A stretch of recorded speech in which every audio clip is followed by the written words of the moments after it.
The air inside the cargo hold smelled of burnt circuits and cheap synth coffee, a scent that clung to Evan's jumpsuit like a second skin. His boots crunched over shattered data cores and fractured power cells, remnants of his latest salvage run gone sideways. A single overhead light flickered, casting a stuttering glow across the battered walls of the derelict mining ship he'd called home for the last 6 months. He'd intended to drift by the Andera Nebula's edge, pick up a few trade deals, maybe catch the next supply convoy. Anything to avoid the tangled bureaucracy of the central planets. Instead, the ship's aging nav systems had fried mid-jump, dropping him straight into the dust-choked ruins of an abandoned mining colony. He just finished rigging a makeshift oxygen filter from a pair of old hyperdrives. Don't ask. It was a miracle it hadn't exploded. When he heard a sound he hadn't expected in this graveyard of metal and silence, a voice, thin and trembling, carried on the stale air like a distress call on an open frequency. "Please, please help us," the voice said, and it was raw with desperation. Evan turned, his pulse skipping, to find her standing in the corridor like a wraith from a forgotten dream. She had long, graceful ears that twitched at every sound, her hair a cascade of silvery strands that shimmered with the faint bioluminescence of deep space algae. Her eyes, an eerie shade of turquoise, were ringed with exhaustion, yet even in the dim light they held a spark of fierce hope. At her side clung two small children, equally gaunt and wide-eyed, their small hands wrapped around the tattered hem of her threadbare tunic. "Nice ears," Evan blurted before he could think, his voice bouncing awkwardly in the silence. She blinked, then gave him a weak, incredulous smile. "Thank you. They're natural." His laughter came out more like a cough, but it eased the tension just enough for her to step forward, trembling but determined. "I'm sorry, it's just, there's been no one here for so long," she whispered. We need shelter, food, anything. And I need a protector." Her eyes met his with an intensity that made his chest tighten. "I need a husband. For the children. For me." Evan's mind reeled. Husband. He was a man with a toolbox and a half-fried AI assistant, not some hero from a cheap space opera. Yet something in her voice, an earnest desperation that cut deeper than any plasma blade, made him pause. The kids, one boy and one girl, stared up at him with such wide, trusting eyes that he felt like the worst scoundrel in the quadrant, just for hesitating. He glanced at the ruined hold, then back at her. "Look, I'm not exactly prime husband material. My best friend's a toaster with a personality disorder." His voice cracked a grin as his AI assistant, Sprocket, beeped indignantly from a nearby console. "Hey, I resent that," Sprocket squawked, sparks flying from its damaged chassis. She laughed, a soft, musical sound that made her ears glow faintly. "Then maybe you're exactly what we need." Evan sighed, running a hand through his oil-streaked hair. All right. One condition. I get to complain about this later." He extended a calloused hand. She took it, her fingers trembling but strong. "Deal," she breathed. And in that moment, surrounded by the ghosts of dead miners and malfunctioning drones, Evan realized that sometimes the most improbable alliances were forged in the unlikeliest places. A makeshift dinner table in the heart of a half-gutted freighter was hardly the setting for a romantic meal, but Evan made do with what he had, a stack of empty fuel canisters and a dented metal plate that passed for a table, topped with a suspiciously gelatinous protein ration that quivered ominously in the recycled air. He poked it with a fork, if you could call the twisted bit of alloy he'd salvaged from the wreckage a fork, and watched as it shuddered like a frightened nebula slug. "Don't worry," he said with a crooked grin. "It only bites if you make eye contact." Leora sat across from him, her long ears brushing her shoulders like delicate tendrils of silver. She gave a small laugh, a sound that warmed the chill of the hold, before gently prodding the protein blob herself. Her children, Kavi and Leary, perched beside her like two curious starbirds, their eyes wide with a mix of hunger and awe. Kavi, the older of the two, reached for the ration with the reckless abandon of a deep space scavenger. Leary, on the other hand, shrank back, her eyes fixed on Evan's mechanical arm with a fascination that made him chuckle. "Curious little one, isn't she?" he said, flexing his artificial fingers and making them wiggle like metallic worms. Leora's ears twitched with amusement. She's always been shy, but she's curious about everything. Even you. She paused, then added softly, she's never seen a human before. Evan leaned back, raising an eyebrow. Really? I'm honored to be her first disappointment. He winked and Kavi let out a snort of laughter that sent a ripple of relief through the room. Between bites, Leora explained the truth of their plight. Her homeworld, a lush moon on the fringe of the Andara system, had once flourished with bioluminescent forests and crystal rivers. Then the mining conglomerates arrived, hungry for the planet's rare minerals. They dug deep, tearing open the crust with drills and drones that turned green valleys into blackened scars. Resistance was futile. Her husband had tried, but a drone's plasma bolt had ended his fight in an instant, leaving her and the children to flee into the shadows. Evan listened, his jaw tight, the scar on his neck, an old reminder of a different corporate war, tingling at the memory. He'd seen it before. Planets bled dry, people reduced to collateral damage in a game played by suits with bigger ships and bigger guns. Bastards, he muttered, chewing on his ration with more force than necessary. Leora's eyes glistened, but she managed a small, determined smile. Yes, she agreed, her voice a soft blade. But we survived. And now, maybe we can build something new. Sprocket, perched on a nearby crate, let out a series of squeaks that translated, roughly, to, touching speech, boss. But don't forget the mining gangs are still out there, and they'd love to make us their next protein ration. Sparks flew from its battered frame as it gave an exaggerated shudder. Also, we're running out of spare parts, and I think I'm leaking something. Relax, Sprocket, Evan said, his voice laced with forced bravado. If they come, we'll deal with them.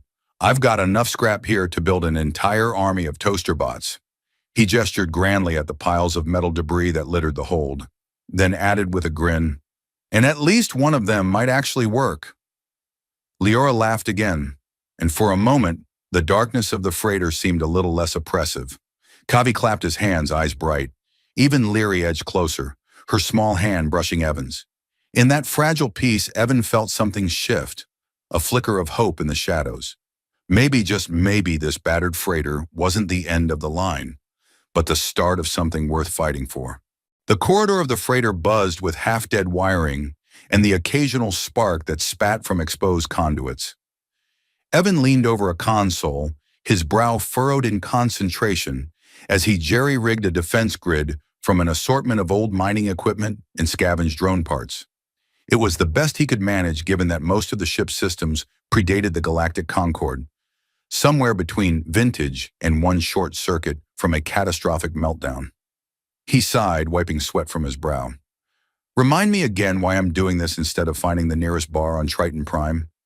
Sprocket whirred beside him, its single photoreceptor flickering like a dying star. Because you have a hero complex the size of a neutron star, it chirped, and because she smiled at you. Evan paused, then gave the little bot a withering look. If you had a face, I'd throw something at it. Sprocket's circuits buzzed with glee. I'll add face module to your to-do list. Right after you build that defense grid, before the mining gang drops by for dinner. Leora stood near the freighter's main hatch, her long ears glowing faintly in the dim corridor light, her expression a mix of worry and resolve. She held a small device, a jamming emitter she'd managed to salvage from the mining colony's wreckage. If I can amplify the signal, I might be able to scramble their sensors long enough for us to get the jump on them, she said, her voice soft but steady. Evan arched an eyebrow. Scramble sensors? Lady, if you can manage that with this piece of scrap, I'll personally crown you Queen of the Nebula. She cracked a smile that made her ears glow brighter. Careful, Evan. I might hold you to that. Covey was perched on a crate nearby, his nimble fingers dancing over a half-dismantled comms panel. He looked up, eyes wide with mischief. I think I can hijack their frequency and play them a surprise, he said. Evan gave him a skeptical look. Surprise? Kavi grinned. Nursery rhymes. Very loud, very annoying nursery rhymes. Evan laughed, a dry, rusty sound that surprised him. You're devious. I like it. Outside, the darkness of the mining tunnels pressed against the hull, a silent reminder of the threat that stalked them. Through a cracked viewport, Evan could see the glow of the mining gang's perimeter beacons, red pinpricks in the blackness, like the eyes of some lurking beast. The gang's patrol drones drifted in lazy arcs, scanning for any sign of life. He turned back to the defense grid, connecting the final wire with a hiss and a spark. The panel lit up, a flickering glow that felt like a small victory. "All right," he said, exhaling.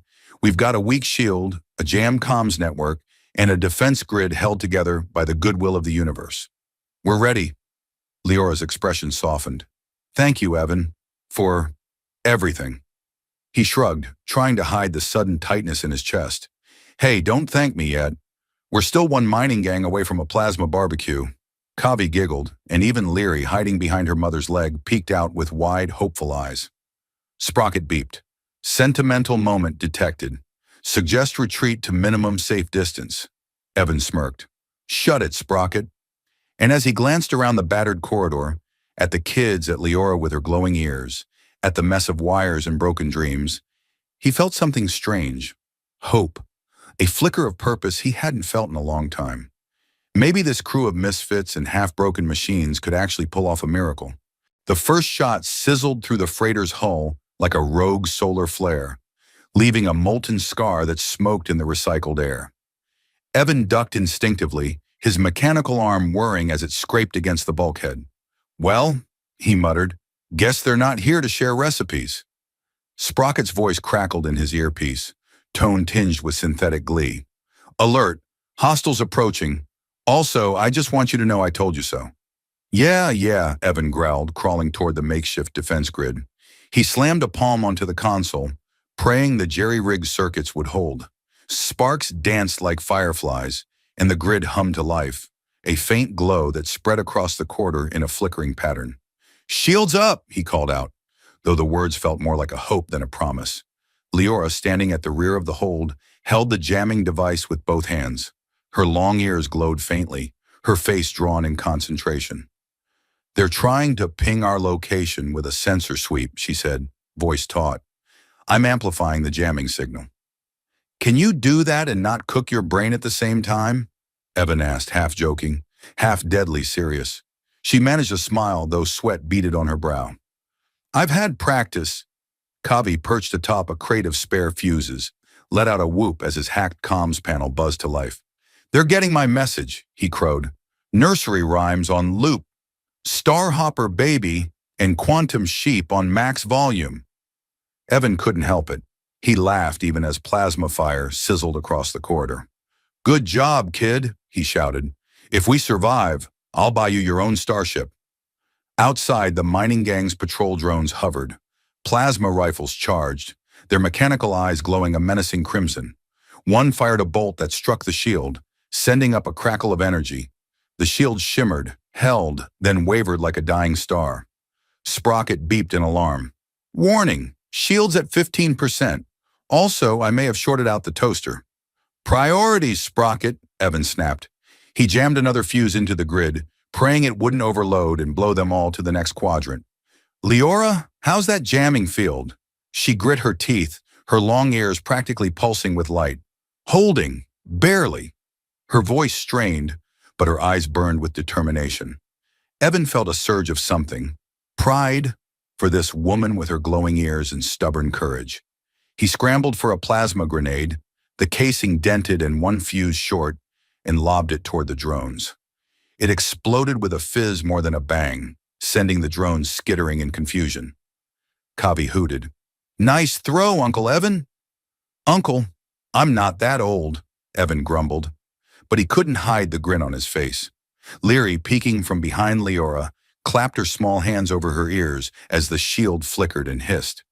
Evan felt his heart tighten. No kid should be in a firefight, he thought, and yet here they were, making do with what they had. A final plasma bolt streaked through the hold, striking the shield. The grid flared bright, then collapsed with a dying sigh. Evan drew a deep breath, heart pounding. "Well," he muttered, "looks like we're out of miracles." Leora straightened, her bioluminescent hair glowing like a halo. "Not yet." She stepped forward, raising the jamming device high. I can overload the field. It might fry their sensors, and mine, but it could give us the edge. Evan stared at her, admiration and worry wrestling inside him. You sure about this? She met his gaze, her long ears trembling. I'm sure. Then let's make it count, Evan said, his voice steady, even as the corridor trembled with the sound of the approaching gang. Hope flickered, faint but defiant in the darkness. Lyra's fingers trembled as she adjusted the dial on the jamming device, the metal cold and unyielding in her grip. Sparks leapt from the console as she forced the device to its maximum capacity, the tiny emitter glowing with a sickly purple light that pulsed in time with her ragged breaths. Evan watched from behind a stack of disassembled drone parts, his heart hammering in rhythm with the alarm klaxon echoing through the freighter's battered corridors. Careful, he called, his voice pitched low to keep the panic from breaking through. You're pushing that thing way past safe levels. Leora's long ears twitched as she managed a strained smile. Safety's overrated, she replied, the glow of the device casting eerie shadows across her face. Easy for you to say, space elf, Evan muttered, a grin tugging at his lips despite the urgency. Kavi clung to the edge of the console, eyes wide as he watched the dancing lights. Is she gonna blow up? He asked, his voice a mix of awe and worry. Evan ruffled the boy's hair. Nah, he said. She's tougher than she looks. Right, Leora? But Leora didn't answer. Instead, she closed her eyes and a ripple of energy coursed from the device, surging through the freighter's hull and radiating outward like a Nova's shockwave. Outside, the mining gang's drones reeled in confusion, their crimson eyes flickering as their systems tried to recalibrate. The jamming field worked, if only for a heartbeat, but it was enough. Evans seized the moment, lunging toward the defense grid's main conduit. He jammed his mechanical arm into the mess of wires and fused circuits, teeth gritted as he rerouted power from the ship's failing systems into the makeshift plasma slingshot he'd cobbled together from spare drone arms. Hey, Sprocket, he called. Think you can help me aim this thing? Sprocket's photoreceptor flickered with something that might have been amusement or terror. Assistance provided with 99% chance of catastrophic overload, it chirped. Good enough, Evan shot back, a grin breaking across his face. Let's give these bastards a fireworks show. Leora's device gave a final, keening whine as it overloaded, a burst of energy lashing out that made her ears glow so brightly they were like twin beacons in the gloom. She collapsed to her knees, the device smoking in her hands. Leora, Evan shouted, but she raised her head, eyes dazed but defiant. Do it, she rasped. Evan's arm trembled as he fired the plasma slingshot, a white-hot bolt arcing through the corridor. It struck the lead drone, shattering it in a brilliant explosion that lit the entire hold. Shrapnel ricocheted off the bulkheads, leaving streaks of molten metal that hissed in the recycled air. The kids screamed, Kavi in shock, Leary in terror. But Evan lunged, sweeping them both behind a makeshift barricade of crates and broken machinery. Hang on, he yelled as more plasma bolts sizzled past, each one a sun-hot threat. Sprocket's voice buzzed in his earpiece. Shields at 0, structural integrity at 17%, and I think the coffee machine just gave up the will to live. Evan barked a laugh, even as adrenaline surged in his veins. That makes 2 of us, he shot back. Leora staggered to her feet, the glow of her ears now a faint shimmer. I can still jam them, she said weakly. Just need a minute. Evan reached out, steadying her with his good hand. No more heroics. We get the kids to safety, then we make our stand.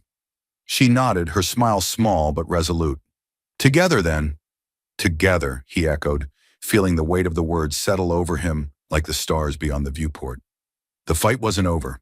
Not by a long shot, but for the first time in a long while, Evan felt like he wasn't facing the darkness alone. The battered freighter lay in the hushed aftermath of the final battle, its corridors littered with shattered drone husks and scorched plating. Smoke curled lazily from the defense grid's last dying sparks, the once threatening plasma slingshot now a twisted relic, its barrel sagging like a sad joke. Evan leaned against a bulkhead, his chest heaving as his mechanical arms sparked faintly, nerves tingling in places that had long since become more wire than flesh. Leora sat cross-legged on the deck nearby, her long ears still faintly aglow, though the bioluminescence was dimmer now, like the dying embers of a once mighty star. She cradled the jamming device in her lap, its once menacing whine now reduced to a gentle purr. Beside her, Kavi and Leary huddled close, their eyes wide but no longer filled with terror. The children had seen things no one should have to. Death, desperation, a world's worth of pain. And yet they clung to her like she was the last warm light in a cold galaxy. "You sure that thing won't fry your brain if you turn it on again?" Evan asked, gesturing at the device. Leora smiled, a tired but genuine smile that made her ears twitch just enough to make him grin back. "It's safe. Probably. It's not exactly regulation tech." "Regulation's overrated," he muttered. His gaze drifted to Sprocket, whose single photoreceptor flickered with the stubbornness of a half-dead starfish. "Status report, Sprocket." Sprocket gave a low whir. "Hull breach is sealed. Emergency power at 30%, and I believe the coffee machine has officially declared independence and joined a traveling circus." Evan snorted, a laugh that came from somewhere deep and real. "Great. That's one less thing for me to worry about." He moved closer to Leora, his boots crunching on broken drone carapaces. "You did good, you know. You jammed those scanners like a pro. Gave us the edge we needed." She looked up at him, her turquoise eyes reflecting the dim glow of the emergency lights. "I couldn't have done it alone?" Her voice was soft but strong. "You gave us a chance when we had nothing. You gave me a chance." Evan shifted awkwardly, scratching the back of his neck with his good hand. "Yeah, well, I guess I've always had a soft spot for cosmic underdogs and glowing ears." She laughed, a sound that cut through the wreckage and made the darkness feel a little less heavy. "We're quite the team, aren't we?"